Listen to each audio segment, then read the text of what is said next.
Vamos a dar inicio. Hola, buenas tardes a todos. Me presento. Yo soy Kenly Melissa Leocadio Trejo. Yo soy la coordinadora de investigación en la mesa directiva de GIPED. Y pues bueno, muy buenas tardes a todos. Es un honor para nosotros darles la cordial bienvenida a esta primera ponencia de nuestro grupo de interés en pediatría, GIPED. Agradecemos profundamente su presencia, ya que su interés y participación son lo que nos hace posible que este tipo de espacios y aprendizaje se sigan continuando. Estamos sumamente emocionados de contar con la presencia del doctor Reinaldo de Jesús Michel Acevedes, quien es un destacado pediatra gastroenterólogo. Él realizó su formación como médico en la Escuela Médico Militar, pediatra en la Escuela Militar de Graduados de Sanidad y Gastroenterología en el Instituto Nacional de Pediatría, a quien agradecemos por compartir su tiempo y conocimientos con nosotros. Sabemos que su experiencia será una fuente invaluable de inspiración y aprendizaje para todos nosotros. Antes de comenzar, queremos resaltar que este tipo de actividades son posibles gracias a la participación de cada uno de ustedes. Nuestro grupo tiene el compromiso de seguir ofreciendo espacios como este, donde podamos explorar, aprender y fortalecer nuestro interés en esta maravillosa rama de la medicina. Sin más preámbulos, cedemos la palabra al doctor Reinaldo de Jesús Michel Acevedes para comenzar con la ponencia Introducción a la Pediatría. Gracias nuevamente y bienvenidos. Gracias por cambiarme el segundo apellido. No es Acevedes, es Aceves. Pero bueno, Una no disculpa, importa. doctor. Tú no te despreocupes. Eh, Voy a empezar a compartir mi pantalla. ¿Es correcto? ¿Sí?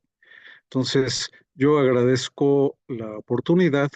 Es para mí un privilegio poderme dirigir a ustedes a un selecto auditorio que cuando tuve la oportunidad de hacer la formalidad de la vinculación de la academia con el GIPED.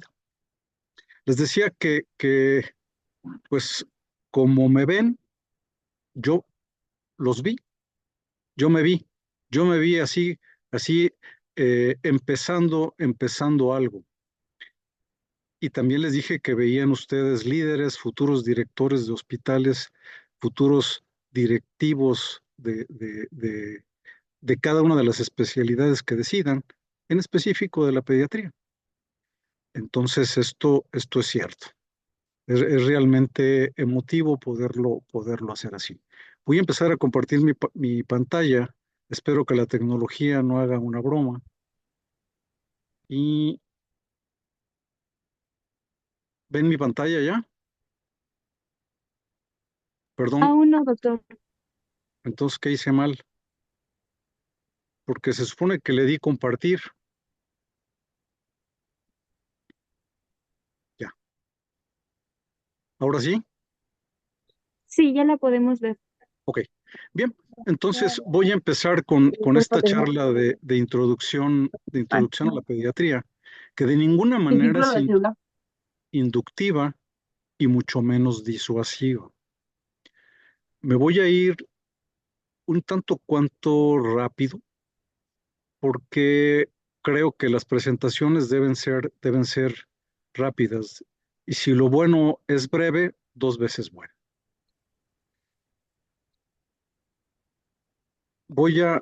Ay Dios, no corre, bueno ya. Empezaré con estos objetivos, con esta agenda, una definición, una breve historia, lo que ha sido o lo que es la pediatría en México, las diferencias que existen entre los adultos y los niños y lo que tendremos como perfil de un pediatra. Hablar de pediatría, estrictamente hablando, derivado del griego, no lo pronuncio porque mi griego está muy oxidado, significa el arte de curar niños. Sin embargo, debemos entender que estudia de manera integral la salud de niños desde el nacimiento hasta la adolescencia. Y es importante recalcar que empieza con el niño sano y, por supuesto, con los niños enfermos. Cronológicamente, la pediatría se ha dividido por edades, desde Es la el infancia proceso de Halloween en las UCIs. hasta la adolescencia. Y los periodos perfectamente distinguidos son el de neonato, el de lactante, el de preescolar, el escolar y el de adolescente. En la antigüedad, la atención de los niños se encontraba fuera de los ámbitos de los curanderos y, por supuesto, fuera del ámbito de lo que posteriormente sería la medicina. La responsabilidad estaba dejada o delegada, la responsabilidad de la salud infantil estaba delegada a las madres y a las comadronas. Actualmente se sigue delegando a las madres y las comadronas también. Eh, en la prehistoria, por muy absurdo o cruel que parezca, se practicaba el infanticidio para regular la cantidad de población y se eliminaban a los niños con defectos. Muy adelante los romanos consideraron al infanticidio como un delito. Existen registros de enfermedades infantiles desde muy antiguas. Eh, Hay registros desde 2100 antes de Cristo que dicen, ups, perdí la imagen. ¿Me siguen viendo? Sí, doctor, lo podemos ver. Ya, ahí está la imagen. También en el antiguo Egipto tenemos descritos los papiros de Evers y otro papiro ahí puesto en Berlín que se refiere a temas infantiles. Los griegos ya discutían sobre enfermedades infantiles, pero no decidían que hubiera una persona encargada del tratamiento de los niños. Hipócrates decía que la mayoría de las enfermedades pediátricas, algunas se curaban en días, 40, otras en meses, 7, y otras en años, en 7 años. Y también algunas que consideraba que permanecían, eh, pueden durar toda la vida. Probablemente se estuviera refiriendo a enfermedades crónicas. En Roma no había médicos dedicados al cuidado de los niños. En el mundo árabe, Avicena, en su canon, se ocupó de las enfermedades infantiles y Sorano empezó a hablar de la etapa neonatal, de describir cómo se ligaba el cordón umbilical, el lavado de los ojos de los recién nacidos y darles solo agua y miel los primeros 2 días y luego, muy importante, la lactancia materna. Más adelante en la historia, se considera que uno de los primeros hospitales pediátricos estuvo establecido en Italia, en Milán, y estaba dirigido por monjes. Mucho más adelante, en el siglo XVI, se publicó la primera compilación de conocimientos pediátricos para esa época. En América precolombina, numerosas tribus también sacrificaban a los niños con alguna malformación. Por eso se considera muy raro encontrar niños discapacitados o aún niños prematuros. Eh, en el México prehispánico, eh,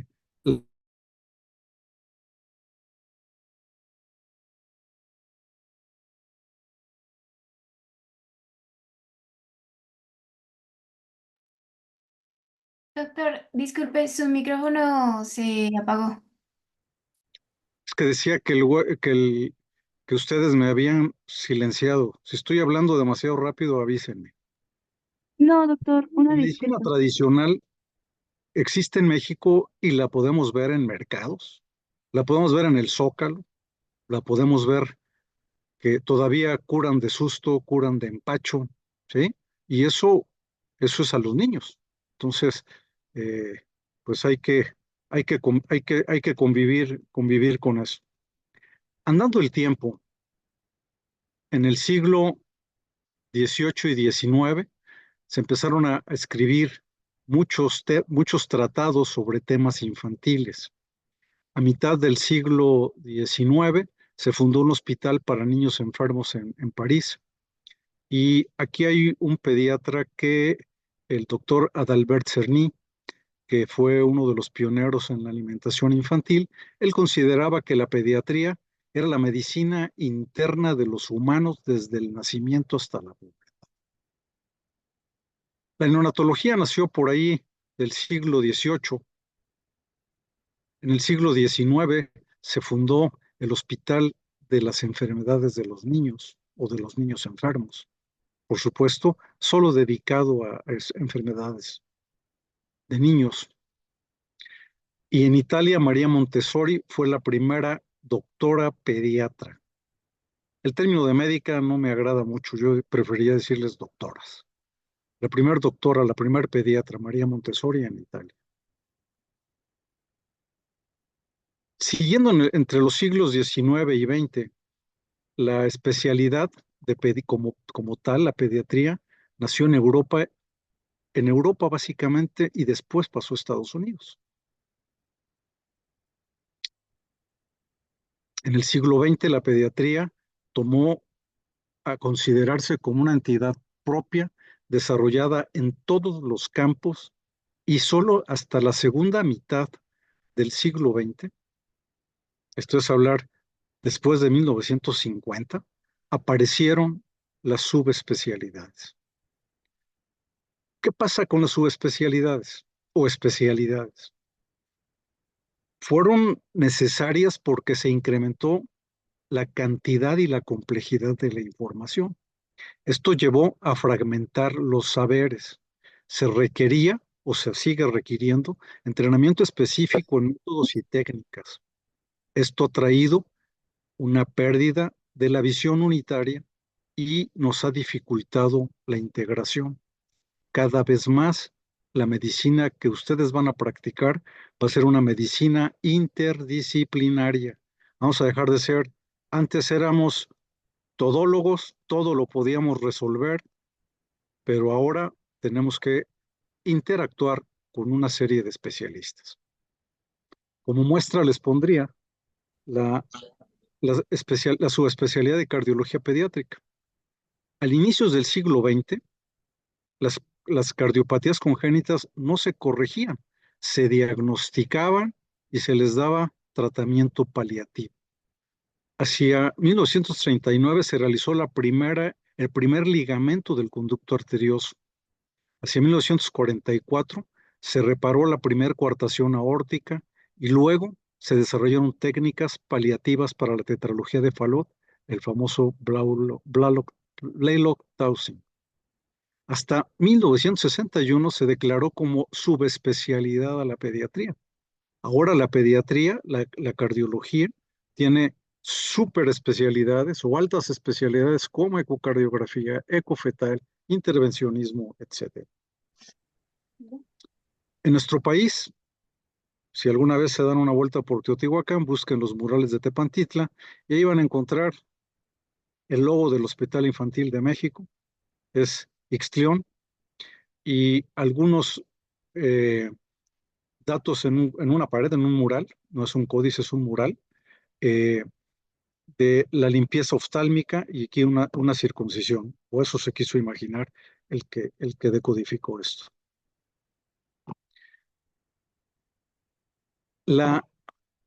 Existe también el código mendocino que habla sobre alimentación infantil. La pediatría en México no es tan antigua, está por cumplir un siglo. El primer curso de pediatría se estableció en 1929, en 1930 se inauguró la Sociedad Mexicana de Pediatría, en el 43 se inauguró el Hospital Infantil de México y se subdividió atención por grupos de edad, con subespecialidades, más todo lo que ha venido siendo. La pediatría mexicana ha florecido y se ha nutrido de grandes pediatras que fueron a Alemania, fueron a Francia, fueron a Estados Unidos y regresaron para fundar el Hospital Infantil de México y después el Instituto Nacional de Pediatría, que son los dos hospitales pilares, institutos nacionales de salud que se dedican a la pediatría. Y han desgranado en una serie de hospitales pediátricos en prácticamente todos y cada uno de los estados, incluso en la Ciudad de México existen al borde de unos 10 o 12 hospitales pediátricos. La Academia Mexicana de Pediatría amalgama todas las escuelas de pediatría que existen en México. La pediatría mexicana tiene reconocimiento internacional. Se realizan cursos, congresos locales, regionales, institucionales y nacionales. Con las competencias curriculares que ustedes bien conocen y que deben completar, no las voy a enumerar porque además de que no me las sé, ustedes las deben conocer mejor que yo. Eh, pero se podrían consolidar en 5 rubros. Y aquí les remarco en el de la eh, profesional, el trabajo en equipo y relaciones interprofesionales, ¿sí? También el uso eficiente de recursos, comprometerse con la docencia, con la investigación y orientar sus tratamientos en resultados. ¿Cuáles son las diferencias entre un niño y un adulto? Primero, evidentemente, el tamaño. Y luego, la fisiología que implica el crecimiento y desarrollo. La alimentación, totalmente diferente. Iniciando con seno materno, lo primero que debe tomar un niño es seno materno, después seno materno y al final seno materno y no soy terco. Hay que trabajar mucho para favorecer la lactancia materna. Posteriormente, a orientar sobre alimentación complementaria. Seguramente estaremos enfocados a procesos patológicos. Desafortunadamente no tenemos un sistema de salud. Sí, por muy bizarro que parezca, tenemos un sistema de enfermedad y aprendemos patología, no aprendemos cosas naturales. Pues primero tendrán que aprender a tratar niños sanos, porque los niños tienen una fisiología diferente, una respuesta física y psicológica diferente. Se requiere mucha comunicación y el pediatra debe atender al paciente y al familiar. O sea, está complicado el asunto, pero no se desanime. Un pediatra debe permanecer actualizado de manera constante.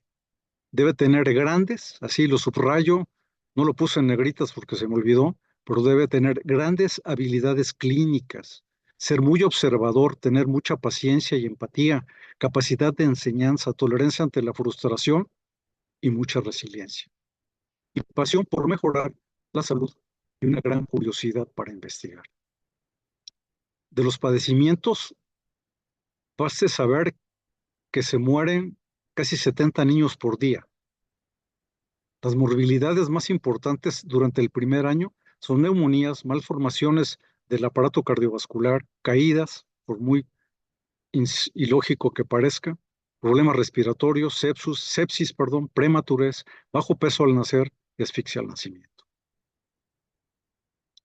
De todos estos padecimientos, durante el primer trimestre de morbilidad del 2022, la gran mayoría de los padecimientos se presentan en niños, pero uno no esperaría encontrar úlceras, obesidad de niños desde menos de un año, eh, diabetes mellitus en adolescentes o en escolares, insuficiencias venosas también en escolares, depresión casi a todas las edades, neumonías, mordidas, ahora que están de moda los mascotas, mordidas por mascotas, y enfermedad isquémica del corazón, véanse infartos. Tenemos adolescentes con infartos. Pues, ¿qué hace un pediatra? Un pediatra atiende primordialmente niños sanos. Es un privilegio atender niños sanos. Y debe supervisar el crecimiento y desarrollo de estos seres humanos. Debe aplicar la mayor cantidad posible de medidas preventivas, favorecer la orientación nutricional. La orientación nutricional debe ser desde el nacimiento y en los primeros 6 años de vida.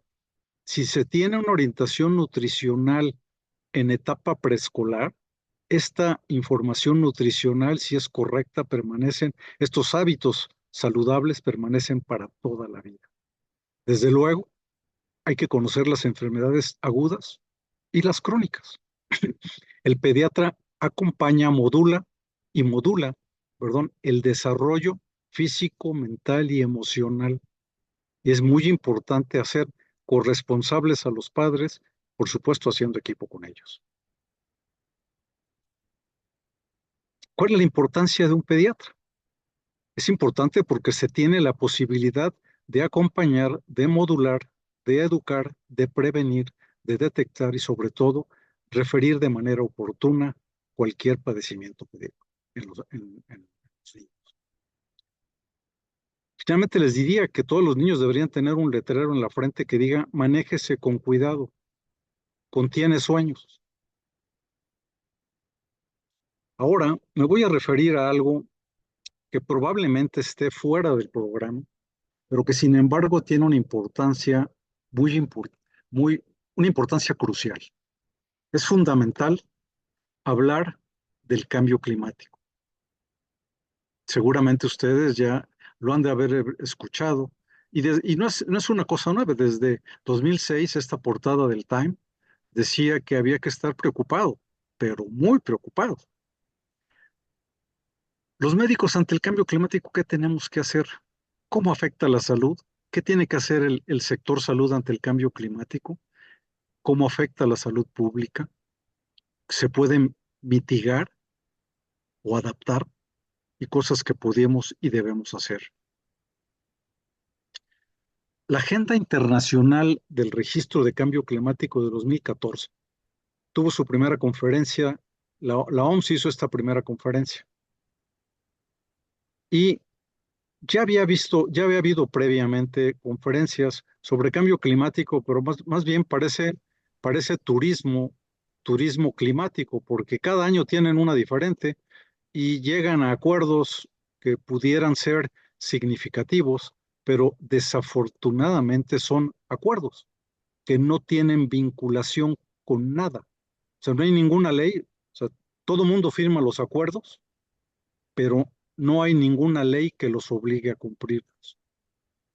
El último acuerdo fue el año pasado y decía que había que disminuir los gases, había limitar primero el calentamiento global a 1.5 grados, reducir emisiones mundiales de gases de efecto invernadero un 40% para el 2030, 60% para el 2035 y llegar a cero para el 2050.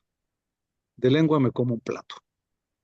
Sin embargo, se fundamentaron algunas claves para la sociedad para vencer el cambio climático y son el compromiso, la participación, hábitos saludables, conciencia ecológica y apostar por la innovación y que esta innovación sea eficiente. ¿Cómo nos afecta el cambio climático? Estos gases de efecto invernadero, esta contaminación ambiental, tiene efectos deleterios en la salud. El aire que respiramos está cargado de partículas y de gases disueltos en la atmósfera que nos van a causar problemas. Pero pues estamos acostumbrados, somos la raza Imeca. Eh, Estas partículas, PM se llama material particulado, PM 2.5 y 10, las inhalamos y pueden llegar directo al cerebro a través del bulbo olfatorio. Por vía sanguínea llegan a los pulmones y por vía sanguínea llegan a todo el cuerpo y producen daño respiratorio, cardiovascular, cerebral, neuroinflamación y hasta neurodegeneración. Aquí pueden ver, esta es una muestra de las estaciones de monitoreo. La OMS dice que de ozono debe estar por debajo de 100 microgramos por metro cúbico, pero pues constantemente estamos arriba de 200, entonces pues por eso somos la raza Imeca, aguantamos eso y más. Pero ¿qué efectos tiene esto? El efecto que tiene todos estos contaminantes tienen efectos adversos al nacimiento, a la salud respiratoria temprana, al neurodesarrollo temprano y algunos otros padecimientos vinculados. Se incrementa la morbilidad y la mortalidad neonatal, síntomas alérgicos cada vez más tempranos y altera el crecimiento. de los niños, por supuesto, de estos seres en desarrollo que nos dedicamos a cuidar. La inhalación de contaminantes al llegar a los pulmones producen inflamación, estrés oxidativo que se transforma en promoción de trombosis, embolismo y en enfermedades cardiovasculares, ya sea infartos al miocardio o infartos en el sistema nervioso central. El estrés oxidativo es normal, la oxidación celular es normal. Al respirar nos oxidamos y eso es normal. Tenemos una serie de antioxidantes naturales endógenos, pero que con mucha frecuencia están rebasados por la radiación, por la contaminación, por la mala alimentación. Entonces, este estrés oxidativo se transforma en obesidad, diabetes, aterogénesis, cáncer. ¿Qué les parecen todas estas enfermedades crónicas no transmisibles que se han dicho que son enfermedades relacionadas con el estilo de vida, pero también están relacionadas al aire que respiramos? Se ha descrito más de 100 padecimientos ligados al estrés oxidativo y estos radicales libres. Afectan todos y cada uno de los aparatos y sistemas. Eh, la, un niño, los niños son muy vulnerables. Les afecta el lóbulo frontal y afecta sus procesos cognitivos, de atención, su memoria de trabajo. Por supuesto, incide en el rendimiento escolar, déficits cognitivos, trastornos por déficits de atención, que es un padecimiento de moda entre los niños. Y sí, el cambio climático llegó, pero no debemos dejarnos morir como una rana hervida, que seguramente conocen esta parábola, y si no, se las platico. Si ustedes calientan un sartén y ponen agua a hervir y quieren meter una rana a esa agua, no va a poder, no se va a poder, va a brincar. Pero si en cambio ponemos el sartén con agua fría, metemos la rana y la ponemos a calentar lentamente, la rana se va a ir acomodando, se va a sentir confortable, así como nos sentimos confortable con el aire que respiramos, hasta que ya no podamos reaccionar y morir hervidos como la rana. El sector salud ante el cambio climático, aquí les pongo dos lugares en donde se pueden buscar algunos libros de la OMS. Este es un libro de bolsillo para el cambio climático para los profesionales a la salud. Creo que no la estoy pasando como presentación. Voy a intentar hacerlo así como presentación, a ver si queda así. Ya, perfecto. Y ahora sí la siguen. ¿Cuál es el papel de los médicos? El papel de los médicos es de velar por garantizar el derecho a la salud. Yo les preguntaría a ustedes, ¿cuánto saben sobre el cambio climático? Aquí hay recursos, aquí hay lugares en Internet en los que se puede buscar información. Les dejo este código QR que se puede escanear y existe un módulo especializado en la Organización Mundial de la Salud de las Naciones Unidas para el cambio climático y la salud humana. Doctor, una disculpa por interrumpirlo, pero es que nos quedamos en la diapositiva del sector salud ante el cambio climático. No, Yerbeli, no a ver, vemos la del papel de los médicos. ¿ya no vimos el papel de los médicos? No, les faltaría avanzar una. Ok, entonces déjame minimizar esto. Ya. Sí, ya lo podemos ver. No, Ahí otra sí, ¿ya vez de pueden ver? regreso. Sí, Otra vez de regreso. ¿cuál? Ahí, justo. Ahí. Ah, Ahí está perfecto. Entonces ahí están dos libros no, que pueden abajo. buscar. En la ¿Sí? número 48. En la Ahí ya 48. lo vemos bien. Ok, Sí, entonces ahí gracias. está el código QR que pueden escanear, ¿sí? Para que busquen información, para que aprendan sobre el cambio climático. Eh, los médicos, ¿cómo afectamos esto? Pues bueno, recetamos inhaladores, cada vez el asma bronquial es prevalente y recetamos alegremente estos inhaladores. Pero resulta ser que estos inhaladores tienen gases comprimidos, son hidrofluoro alcanos, que son gas que tienen un alto potencial de efecto invernadero. Duran entre casi 15 y 37 años en la atmósfera, por supuesto que se acumulan. Los gases anestésicos también, los halogenados y el óxido de nitrógeno, el óxido nitroso, son potentes gases de efecto invernadero. Los halogenados pertenecen entre 1 y 14 años en la atmósfera y el óxido nitroso nomás dura 114 años. Entonces, tenemos que disminuir la cantidad de anestesia eh, inhalada y tratar de ir a la anestesia endovenosa, pero eso ya es, son datos finos. Tenemos que, como médicos, conocer la normatividad aplicable.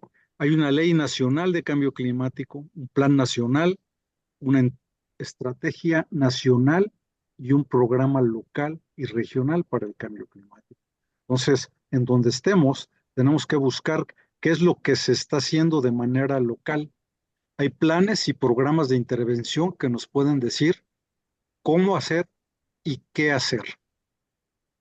Existe una hoja de ruta para el sector salud, para descarbonizar al sector salud, pero tenemos que disminuir esa huella de carbón, primero ser unos consumidores informados, trabajar en equipo, capacitarnos, hacer promoción y educación para la salud y tratar de que la energía, la agricultura, la ganadería y el transporte tengan una perspectiva de salud. No es por asustarlos, pero debemos informarnos para orientar mejor. Medicina del clima, medicina basada en evidencia, inteligencia artificial, van a ser fundamentales en la práctica de la medicina que ustedes deben practicar. Curiosamente, esto de medicina del clima me lo encontré en la Facultad de Filosofía y Letras, no en la Facultad de Medicina. ¿Qué hacen los filósofos viendo esta medicina del clima? Luego, ahí si se los encuentran, les preguntan, por favor. Cambio climático y salud pública. Tiene efectos directos, indirectos en cada una de las personas, en la dinámica social. Les suena tormentas, sequías, inundaciones y olas de calor? ¿Les parece familiar eso? ¿Los han escuchado hablar? A ver, todo eso afecta de manera indirecta la calidad del agua, la contaminación ambiental, el cambio de uso de suelo y los cambios ecológicos. Y nos están afectando a la salud, a la economía, al capital social, afectan la infraestructura pública y afectan la movilidad. El impacto en la salud, tenemos enfermedades mentales, desnutrición, alergia, enfermedades cardiovasculares, infecciosas, lesiones, enfermedades pulmonares, incluso hasta envenenamiento. Los ambientes no saludables están ligados a enfermedades. Por lo menos las 10 principales causas de muerte están relacionadas con el medio ambiente. Y aquí está una página de la Organización Mundial de la Salud para prevenir la enfermedad a través de ambientes saludables. Por lo tanto, la mitigación y la adaptación son urgentes.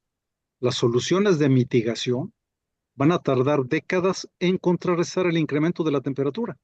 Mitigar el cambio climático equivale a evitar y reducir las emisiones de gases de efecto invernadero. Adaptarse a los cambios es cambios en el estilo de vida para proteger a nuestras familias y a nuestro entorno. Cuanto más mitiguemos, mejor. Este es un buen momento para empezar y hay que empezar. Los invito y los conmino a empezar. ¿Cómo lo podemos hacer?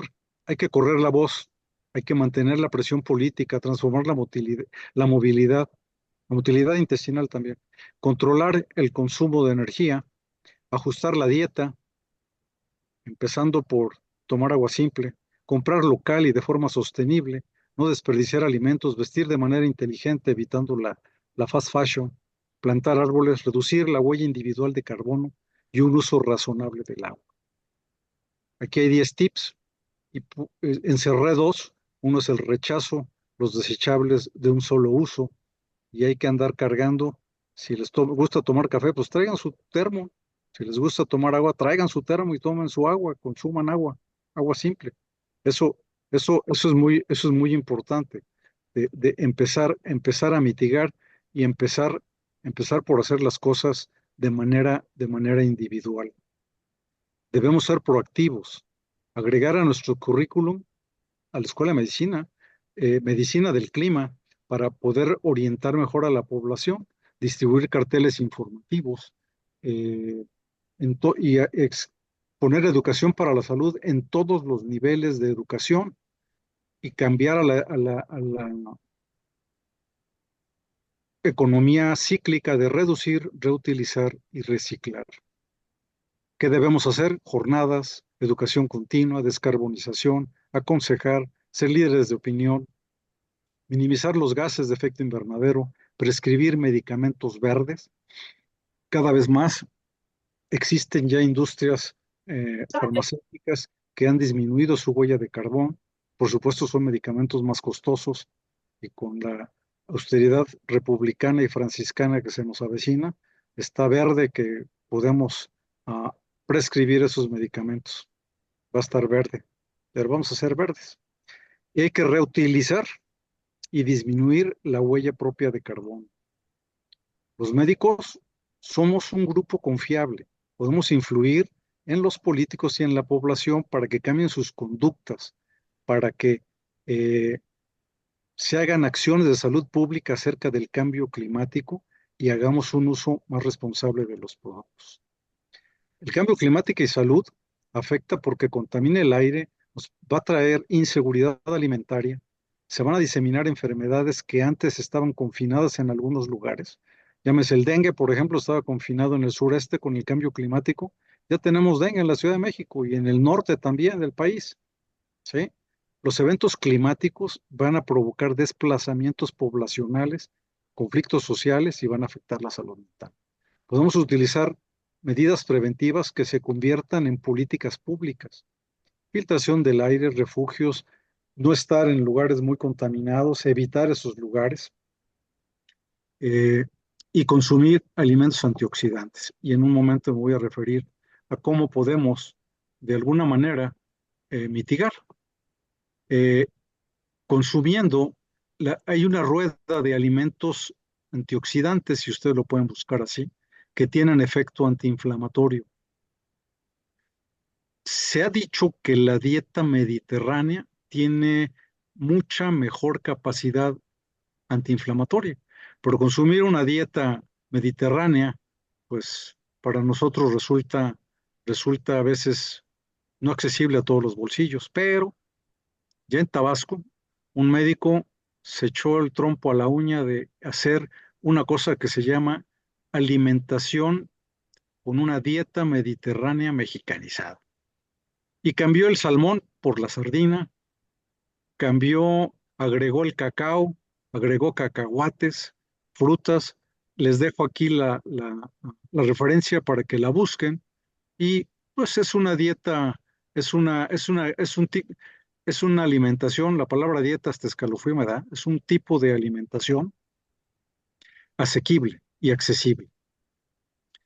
Finalmente, para casi terminar, les diría que la contaminación ambiental, los gases de efecto invernadero y el cambio climático están aquí.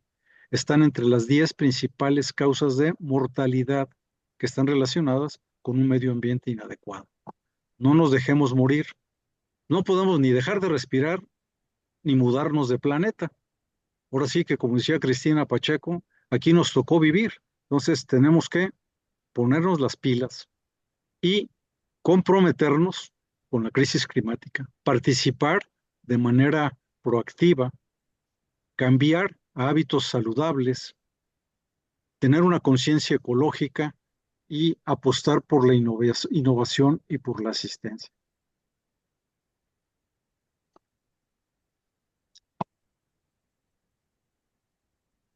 Por los alimentos antioxidantes que ya les decía que existen, que si disminuimos la oxidación, pues vamos a disminuir la inflamación y vamos a poder incidir en una disminución de todo esto, de este famoso síndrome metabólico y de todos los padecimientos asociados.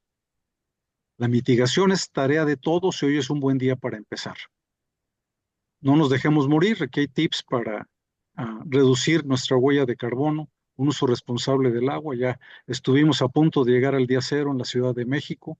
Gracias a Dios, Tlaloc se apiadó de nosotros y ya no queremos que eso sino salir de la ratonera con tanta lluvia e inundaciones, pero uno, los políticos dicen que no son inundaciones, son encharcamientos, pero bueno, migrar de una economía lineal a una economía circular, reducir el uso de cosas, reciclar, reusar, porque si queremos resultados diferentes, pues hay que hacer cosas diferentes.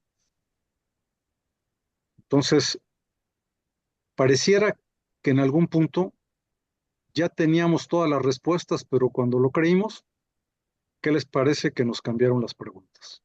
Y yo estoy dispuesto para compartir con ustedes, pues puedo ampliar sus dudas con mucho gusto.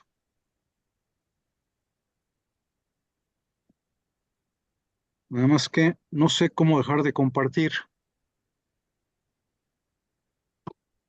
Ok.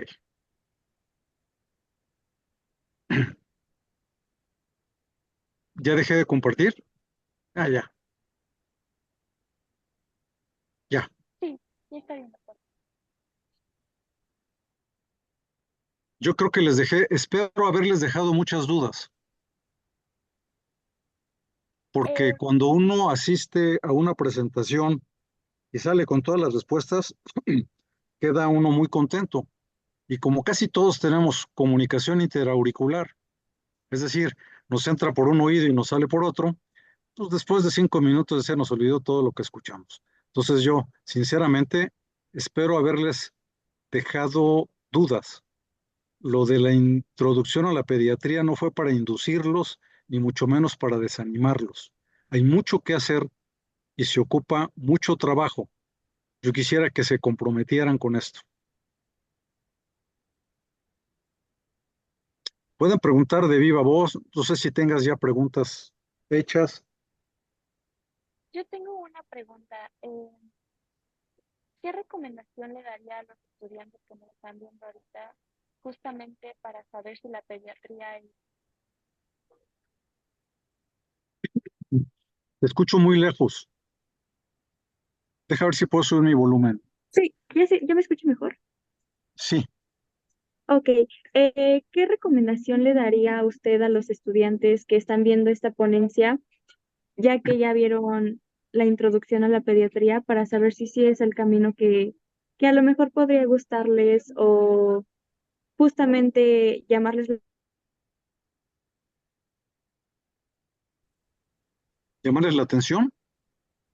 Sí, mira, yo les diría que sí, puede ser que les llame la atención la pediatría, pero cuando estén rotando por hospitales, cuando realmente vean niños, cuando estén practicándolo, eso va a ser decisivo. Ahorita les puede llamar la atención, pero les puedo asegurar que cuando estén rotando por los diversos hospitales y los servicios, ¿cuánto tiempo llevan ustedes de rotaciones en los hospitales? ¿Cuánto tiempo rotan en hospitales? A partir del tercer año, doctor. ¿Ok? ¿Y por pediatría? En cuarto año. Y es por 2 meses o un mes a lo mucho. No, pues ni a melón, ¿sí? Pues, pero ahí se van a dar cuenta de qué es lo que quieren. Ya cuando empiecen a escuchar niños llorar, cuando un niño los vomite, cuando un niño los orine, cuando le quiten el pañal y le quieran hacer la temperatura rectal y les salga la mano manchada con detritos intestinales, ahí van a decir si quiero o no quiero. Eso, eso yo les puedo asegurar que les va a definir, ¿sí? Pero es importante que lo conozcan porque el decidirse por una especialidad, ¿sí? Casi es como casarse, así. Hay que escoger bien porque es con lo que vas a vivir toda la vida.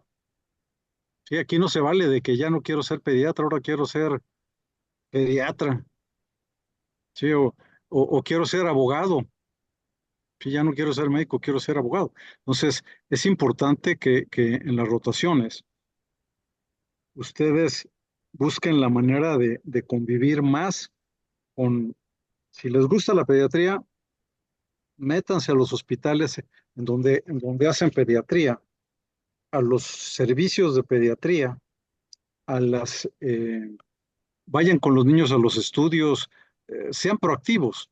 Y eso les va a ayudar a tener una mejor visión de qué es lo que quiere, porque las residencias, tanto en los dos institutos nacionales de salud, son exhaustivas, son casi, casi esclavizantes. Desafortunadamente hemos buscado la manera de proteger a los residentes, pero sus jornadas, platiquen con los residentes también, ese es otro buen dato. Platiquen con los residentes. Les van a decir que el primer año es mortal y ya los demás ya son más llevaderos. Pero platique con los residentes, involúcrense con los servicios de pediatría y eso les va a ayudar a poder tener una mejor definición. No sé si con eso les respondo a la pregunta. Sí, doctor, muchas gracias. La pediatría mexicana, eh, les decía que hay una escuela de pediatría mexicana, o podría decir dos escuelas, la del infantil y la del Instituto Nacional de Pediatría. Pero también están en Pemex, también están en el ISSSTE, también están en el Seguro Social, también están en hospitales pediátricos de provincia y básicamente todos los que eh, dirigen estos lugares o son egresados del infantil o son egresados del instituto. Entonces, más o menos, de alguna manera se tiene un patrón. Las subespecialidades pediátricas o la alta especialidad en pediatría, de pediatría mexicana, tiene reconocimiento internacional. Aquí van a encontrar sudamericanos de todas partes de Centro y Sudamérica, y uno que otro español o uno que otro americano que no pudo hacer allá y luego que quieren revalidar, pero eso es infrecuente. Pero de Sudamérica, muchos vienen a hacer las subespecialidades a México. Hay una muy buena escuela de prácticamente se denominan subespecialidades, pero deben ser superespecialidades o alta especialidad. La realidad es que uno nunca termina de estudiar y cada vez salen cosas nuevas. ¿Alguna otra pregunta, más dudas?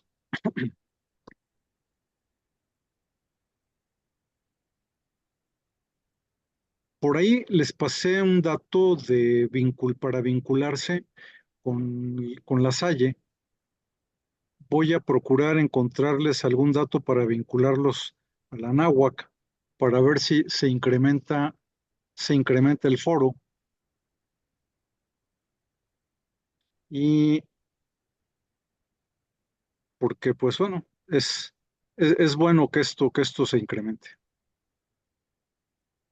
Creo que el máximo que llegamos fueron 72, ¿no? Sí, fue una muy buena participación. Bueno, si no hay más dudas, me gustaría hacer el cierre. Sí, fíjate que hay una de tus Ah, hay una compañeras, duda en el chat.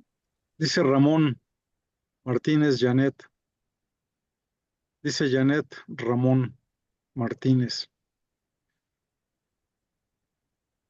¿Desde el pregrado quieres investigar? ¿Qué es lo que quieres investigar? Porque la investigación básica o investigación clínica, ¿me puedes contestar en el chat?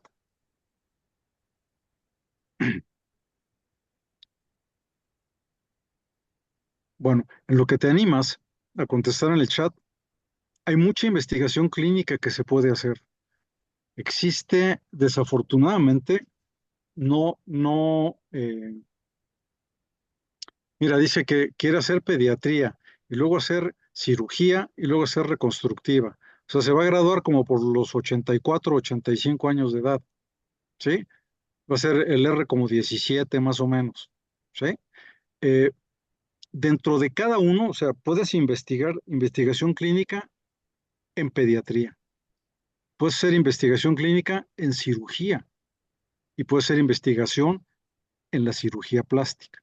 Pero ¿qué es lo que quieres específicamente? A lo mejor ya tienes ahí, ya estás pensando en cirugía plástica reconstructiva, en cultivos de tejidos, en ayudar a quemados, para ponerles piel sintética. Y voy a decir una barbaridad, pero pues yo creo que la ciencia está avanzando a pasos tan agigantados que pudiera llegar el momento en que le pudiéramos tomar una biopsia de piel a un paciente, estoy hablando de un paciente quemado, a un paciente quemado, tomarles biopsias, cultivar esa misma piel, que sería un trasplante autólogo de eso, y ponerle esa piel, ¿sí? Lo mismo se puede hacer con muchos de los órganos que actualmente tenemos problema. Eh, por ahí había otra pregunta, ¿cuál era? Sí, preguntan cuáles son los Algo de la ética. principios Los éticos principios éticos son fundamentales. exactamente iguales que los principios éticos de la medicina, igualitos aplicados a los niños. ¿O qué de ética querías? Sí, para todos una vez, el camino es escabroso.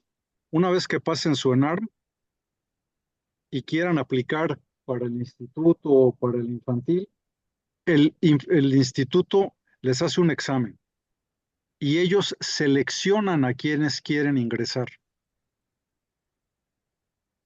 ¿Ok? Entonces hay varios filtros. Creo que hay otras dos preguntas en el A chat, ver, doctor. ¿cómo van? No las veo.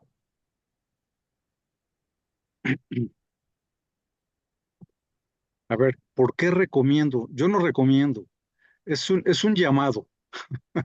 ¿Por qué elegí pediatría?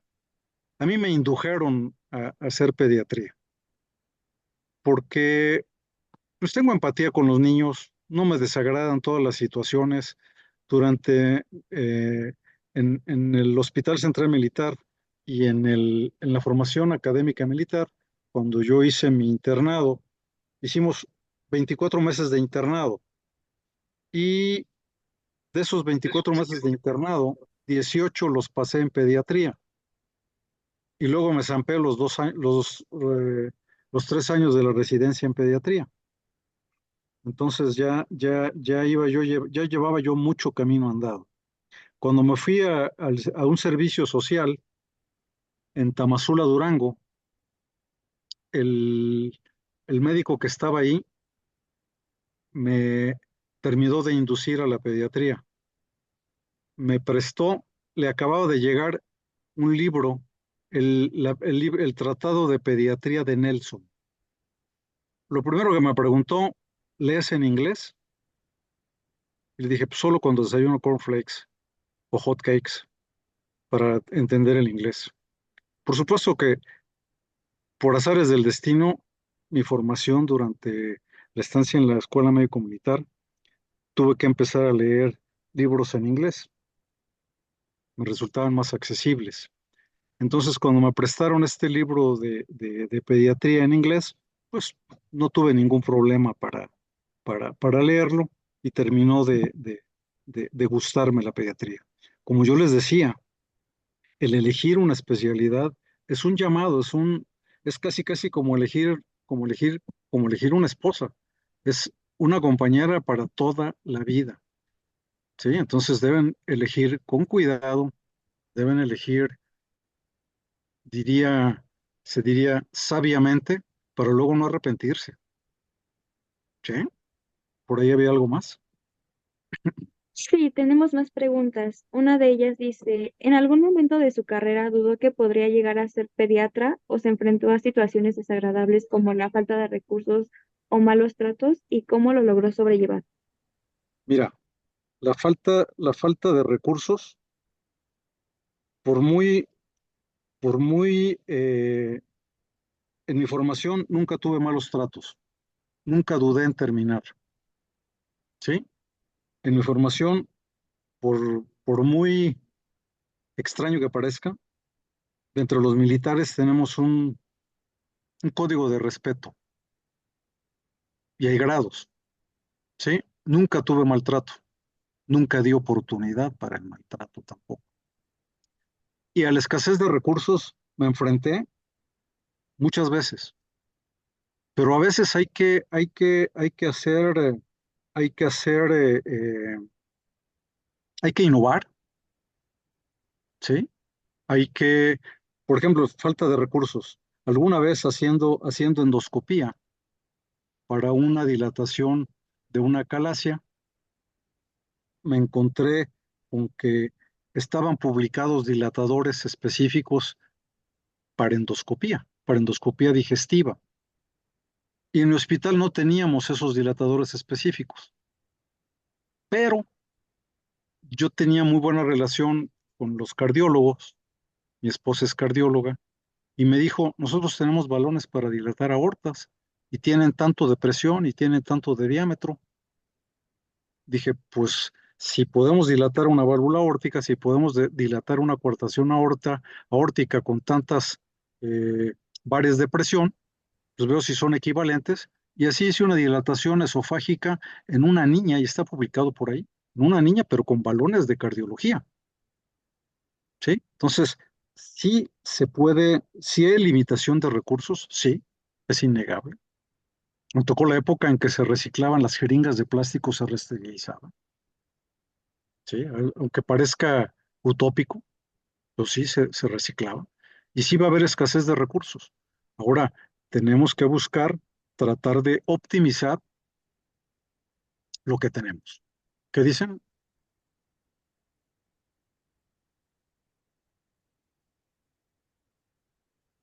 Ok, sí, tenemos otra pregunta. Dice, me ha tocado escuchar a doctores que no les gusta la pediatría por los padres, ya que muchas veces son difíciles de manejar.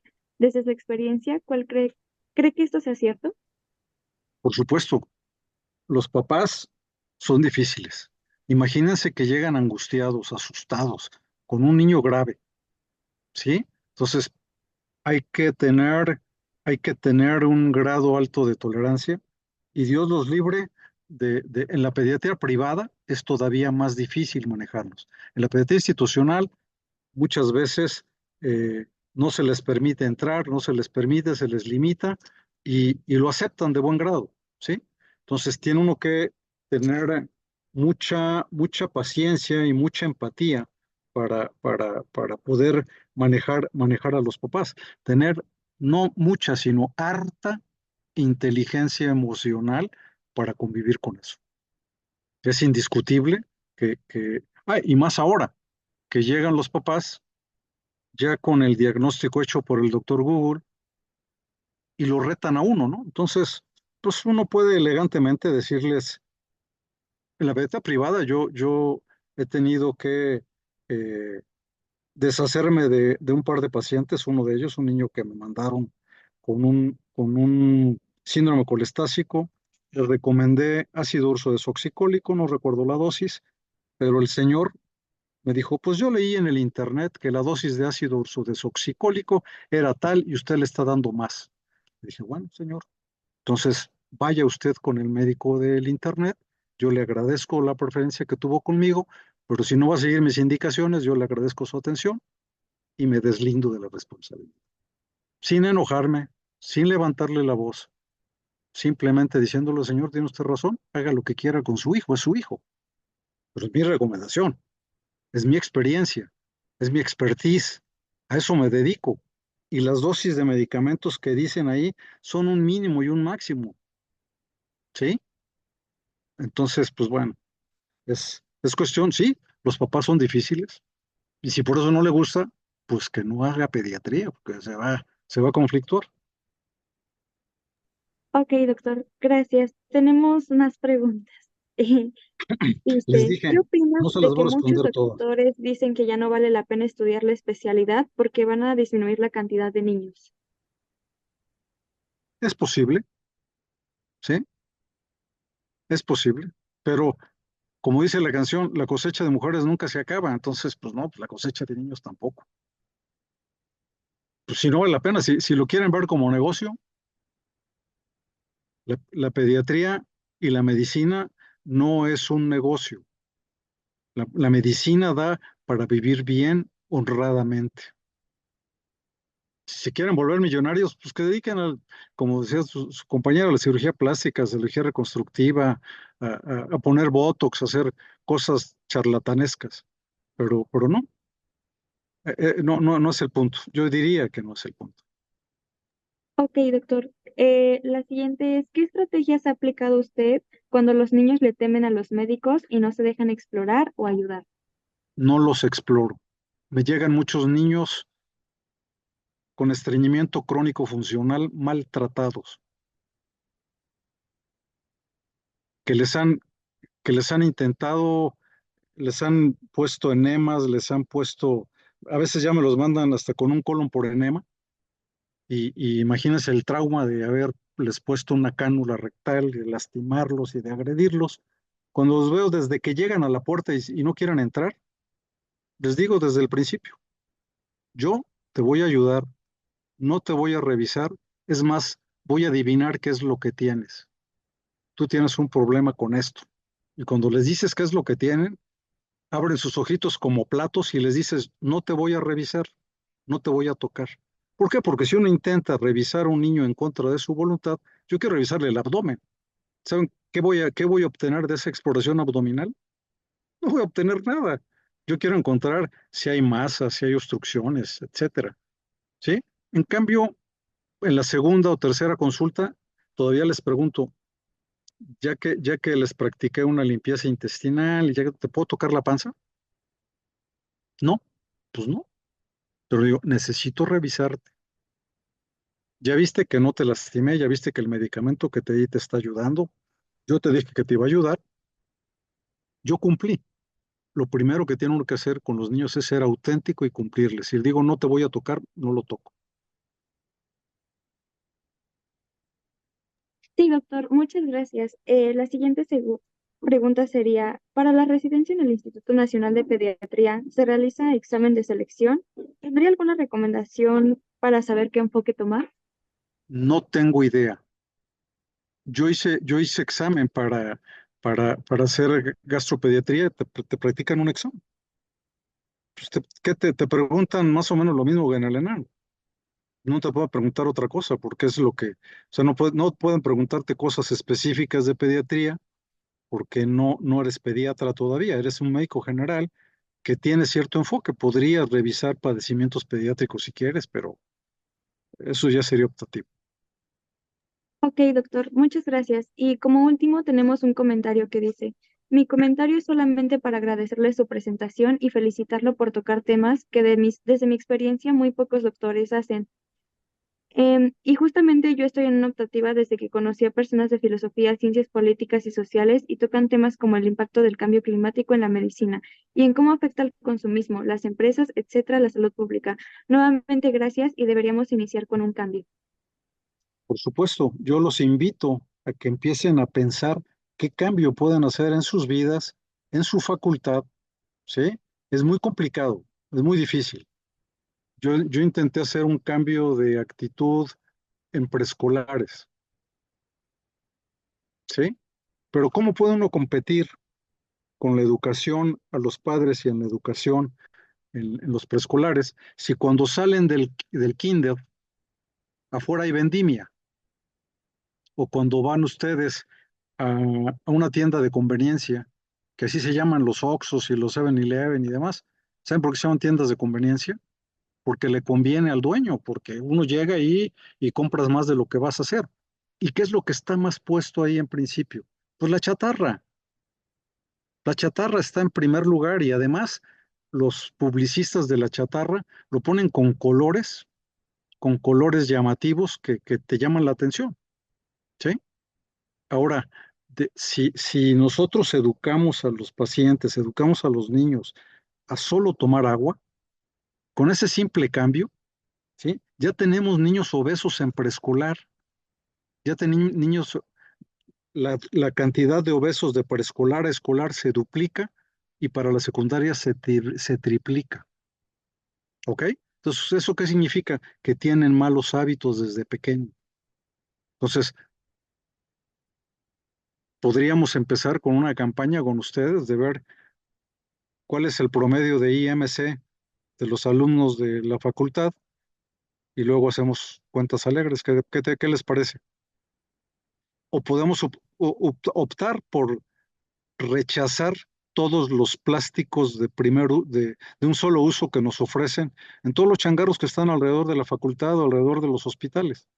Si como consumidores los rechazamos, los proveedores van a decir, ¿por qué me lo está rechazando? Porque no quiero unicel. Pues les van a dar cartón, que sí es reciclable. El unicel tarda cientos de años en desaparecer. Entonces, si uno lo rechaza como consumidor, tenemos que educar a nuestros vendedores, no comprarles. Podemos empezar a hacer un cambio. Yo los invito a que lo piensen. Sí, doctor, muchas gracias por sus palabras, por responder las preguntas y bueno, hemos llegado al final de esta increíble ponencia. Antes de despedirnos, queremos agradecer nuevamente al doctor Reinaldo de Jesús Michel Aceves por habernos compartido su tiempo y sus valiosos conocimientos. Creo que todos estamos de acuerdo en que su visión y experiencia en pediatría nos han dejado mucho que pensar y sobre todo nos han inspirado para seguir aprendiendo y profundizando en esta especialidad. También un agradecimiento a todos ustedes por haber asistido, por su atención y por sus preguntas. Es justamente este interés y participación lo que hace que estos espacios valgan la pena. Nos encantaría que sigan acompañándonos en más eventos y actividades del Grupo de Interés de Pediatría. Queremos que GIPED sea un lugar donde puedan explorar su interés en esta rama y crecer tanto académica como personalmente. Así que no se pierdan lo que sigue. Estén atentos a nuestras redes para más información sobre las próximas ponencias, talleres y actividades. Gracias de nuevo a todos y nos vemos pronto. Y como comentario extra, me gustaría que si no pusieron su nombre en el chat, lo pusieran para tener su asistencia a la ponencia. Muchas gracias. Yo quisiera agradecerles todas sus preguntas y que me hicieron recordar muchas cosas. Muchas gracias. Muchas gracias a usted, Muchas doctor. gracias, Hasta doctor. luego.